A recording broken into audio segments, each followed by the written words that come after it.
Good morning from Tagum, from my Airbnb, from the Ulala residence. Gabi siya. So my host just made pancakes for breakfast and she prepared The intense. Nescafe Gold number 7 intense. And Marvin, say hi. Hello. 10 out of 10 for breakfast. We made pancakes. Gabi siya. This is her place, but I won't let you see the entire place. But that's how you'll see the outside from here. And then there's Marvin, whom you can't see, but you may hear. Oh, see? See? She even got a very, very, very new coffee for me. I'm gonna let you see how new it is. So you just chill. Oh. It's even sealed.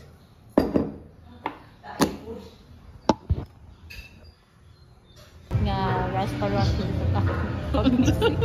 Ayaw ba? It's one of the oldest. Okay. Asa ta padulong karon? Madto sa Energy Park. Madto mi sa Energy Park. So Para ma-energize me. Kay daghan mi itinerary unyang gabi. yeah. So naami sa Tagum karon. I'm in Cleve's workplace and her place to retire in the future. So okay. Actually, tanan na makita ninyo dili ako ka. Kana dili na ya.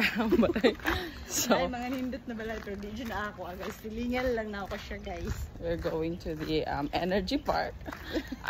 What do you think? Usa ka ako makita diri sa Energy Park, but as the name suggests, do you think we're gonna see a lot of people with a lot of proteins today or what? So tingnan natin if it meets our expectations. I-rate natin siya onya later. Say hi to everyone who knows us. Hi, hello. So we're now in Tagum City Energy Park. So I'm gonna let you see Energy. I'm gonna let you see Nawal if it lives up to its name. It's called Energy Park. Because you tell me why. Okay? You tell me why. you walk around. You tell me why it's called Energy Park. Because Because that's what I really think. Daghay kahoy. So it contributes to the energy. I can society. So I think we've figured out why it's called an energy park. You do your healing.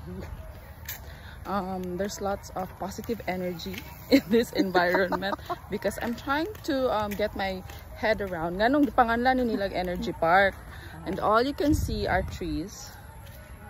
We're at Tagum City, where Cleve resides and where she works. So This is my home base. this is her home base. I'm visiting her and I'm seeing a few people, very close people in my heart over the weekend. So watch out for it. And you tell me, okay, why you think it's called an energy park? Tonight, we're having this.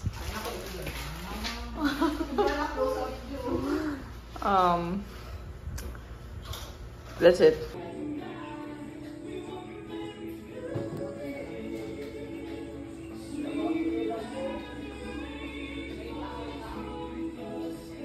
See? Mine, ganyan sila. Ikaw, hindi mo ako ginaganyan. Let's see what we're up to.